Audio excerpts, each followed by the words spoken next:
We've been speaking to people from the Midlands about their experience of being black in Britain.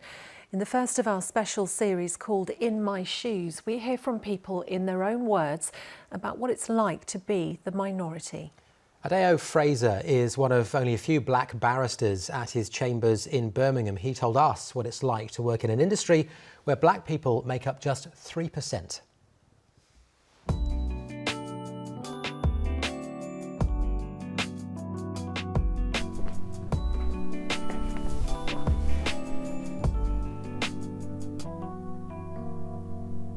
I wanted to become a barrister because I was drawn to the advocacy, the public speaking, and as a young kid I could see that my skill set was quite well matched to it. My training was very challenging. Looking around the classroom, particularly at law school, there weren't many people that looked like me. It was only me and perhaps one other student in a cohort of more than 100 students who are black and based in the UK. I am one of the only black barristers in my chambers. I'm privileged to be at 3PB Chambers, which is one of the largest sets in the country. We have over 200 barristers and about 8 of us are black. And to be honest, that's pretty good. Whenever you're a minority or whenever there's not many people when you look around that look like you, there are added pressures. There's that kind of collective pride whereby I feel that I can't let my community down and I must do the best I can. Of course, I felt pressures to blend in. We're human beings. We try to assimilate and match the majority group. I, as many of my colleagues, have experienced microaggressions in my career.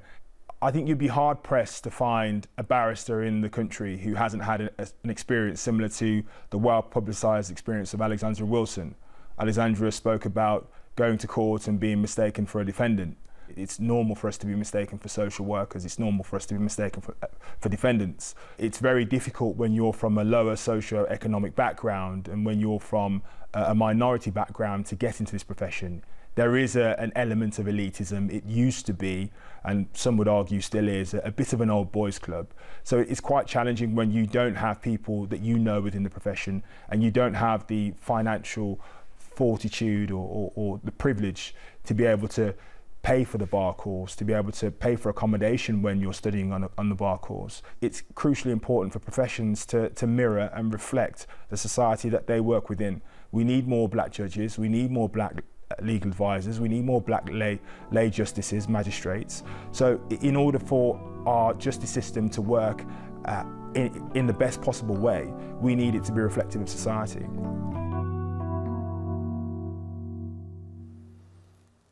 Well, the whole point of that series is to hear different points of view from all cross-sections of the workforce in the Midlands, and that series, In My Shoes, will continue on our programme next week.